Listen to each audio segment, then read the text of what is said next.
Hello सो नमस्कार दोस्तों, चलिए इसके पढ़ाई स्टार्ट करते हैं। अगर आप हमारे चैनल पर नए हैं तो चैनल को सब्सक्राइब करें, बेल आइकन को दबाएं ताकि हमारे सारे नोटिफिकेशन सबसे पहले आप तक पहुँच पाए। चलिए स्टार्ट करते हैं सेट 5 का क्वेश्चन नंबर 1।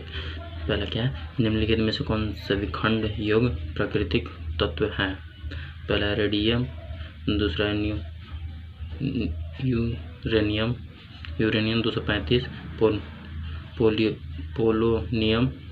पोलोनियम और चौथा है प्लूटोनियम।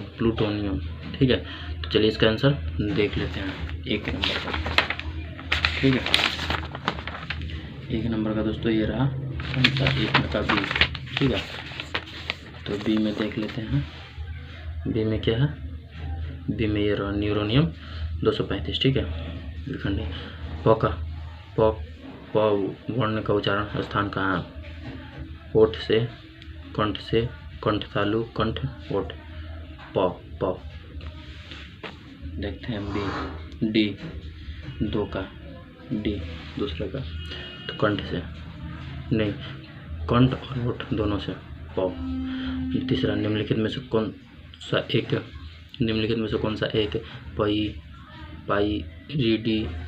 पायरिमिडीन क्षार नहीं है?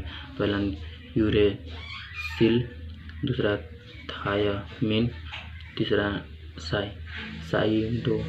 साइटोसिन और चौथा है गुआनिन। चलिए देख लेते हैं तीसरा कार्डी में क्या है, गुआनिन। ठीक है, अब आते हैं चौथे का, मोहन जोदड़ो का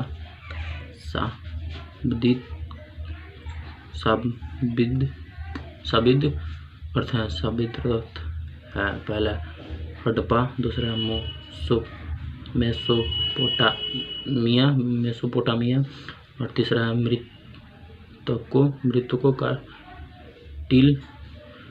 मृतकों का टीला और चौथा है मिस्र। ठीक है, तो चलिए देख लेते हैं चौथे का, सी 4 का सी में क्या है, मित्रों का टीला। ठीक है, मृत्यों का टीला। और आते हैं पाँचवा का है होम रूल लीग आंदोलन किसने प्रारंभ किया था? पहला है एनी बेसेंट और जवाहरलाल नेहरू, दूसरा है लोकमान्य तिलक और महात्मा गांधी, चौथा है लोकमान्य तिलक और बिपिन चंद्र पाल और चौथा एनी बेसेंट और लोकमान्य तिलक। चलिए देख लेते हैं पांचवा का डी। ठीक है, 5 का डी में कौन सा है,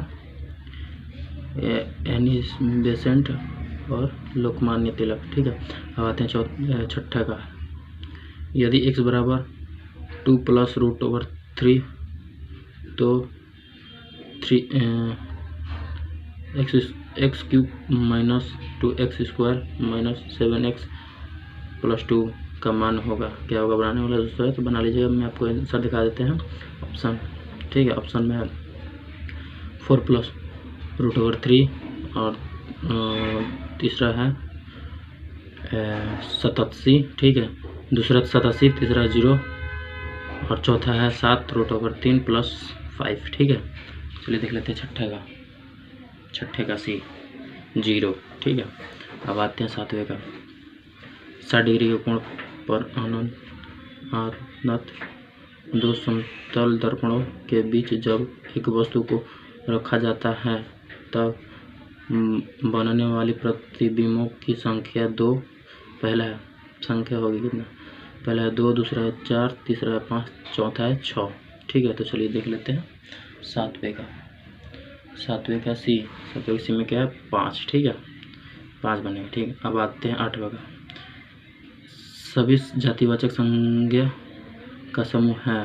पहला है बूढ़ा नदी गोदावरी और चौथा है लड़का नगरी कार और चौथा है लड़की नगरिक बुढ़ापा और चौथा है दिल्ली शहर भलाई।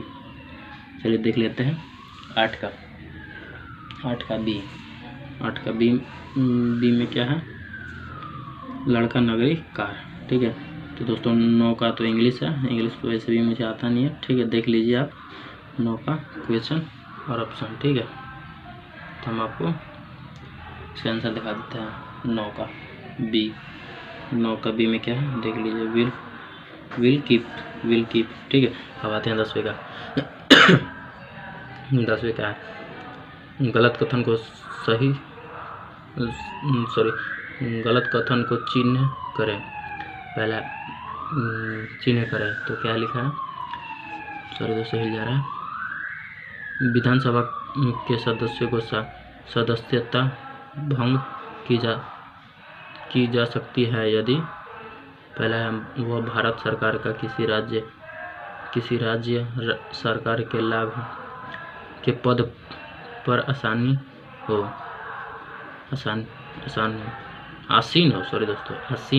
ठीक है, अब आते हैं बी। दूसरा में क्या लिखा है, वह मानसिक रूप से विक्षिप्त हो। तीसरा है वह दिवालिया हो। और चौथा है उसकी आयु 30 वर्ष की हो। चलिए देख लेते हैं 10 का ये रहा डी, उसकी उम्र 30 वर्ष की हो। ठीक है, इसका यही गलत चिन्ह है। ठीक है, अब आते हैं 11 में क्या, नागार्जुन सागर बांध किस नदी पर स्थित है। वह तो क्या है ऑप्शन में, कृष्णा, दूसरा महानदी, तीसरा है कावेरी, चौथा है गोदावरी। चलिए इसका 11 का आंसर देख लेते हैं। तो 11 का आंसर एक रहा ये 1 कृष्णा नदी। ठीक है, तो 12 का, भारत में प्रथम आम चुनाव हुआ 1947 ईस्वी में, दूसरा 1952 ईस्वी, तीसरा 1954 ईस्वी, चौथा 1956 ईस्वी। ठीक है, तो 12 का देख लेते हैं 12 का बी 1952 ईस्वी में पहला चुनाव हुआ था भारत में। ठीक है, अब आते हैं 13 का। एक तत्व ऑक्सीजन के साथ अभिक्रिया कर उच्च गलनांक वाला यौगिक निर्मित करता है। वो यौगिक जल में विलय है, संभावित तत्व है। कौन है तत्व? तो पहला है कैल्शियम, दूसरा है कार्बन, तीसरा है सिलिकॉन, चौथा है लोहा। तो चलिए देख लेते हैं 13 का ये कैल्शियम पानी में घूमता है। ठीक है, तो अब आते हैं 14 का दोस्तों मैथ है, तो आप मैथ देख लीजिएगा। मैं आपको 14 का आंसर दिखा देता हूँ। ठीक है, तो 14 का आंसर देख लीजिए। 14 का आंसर है सी। 14 का आंसर है सी, ये रहा। ठीक है, अब आते हैं 15 का। इश्यार का यही वर्ण विच्छेद होगा। ई प्लस स प्लस र प्लस य प्लस आ, दूसरा ई प्लस र प्लस स प्लस य प्लस आ, दूसरा है देख लीजिए दोस्तों, थोड़ा में आधे और पूरा का अंतर है। तो 15 का आंसर दिखा देते हैं। 15 का डी। 15 में डी क्या है, हर्षई की दुर्घई ई है। ठीक है, तो प्लस आधा र प्लस आधा स और प्लस आधा या प्लस आ पूरा। ठीक है, हो गया इससे। तो चलिए दोस्तों, और 16 का ये रहा, क्या लिखा, संस्कृत व्याकरण का पिता किसे कहा जाता है। पहला पतंजलि, दूसरा है पाणिनि, दूसरा है कालिदास और चौथा है तुलसीदास। ठीक है, तो चलिए देख लेते हैं 16 का आंसर। 16 का आंसर बी। 16 का बी में क्या है, पाणिनि। ठीक है, यही संस्कृत का पिता कहा जाता है इसको। चलिए दोस्तों, तब तक के लिए नमस्कार दोस्तों। अगर वीडियो अच्छा लगे तो वीडियो को लाइक करें, चैनल को सब्सक्राइब करें, दोस्तों के साथ शेयर करें ताकि वो भी बिहार पुलिस कांस्टेबल की तैयारी कर सके। तब तक के लिए नमस्कार दोस्तों।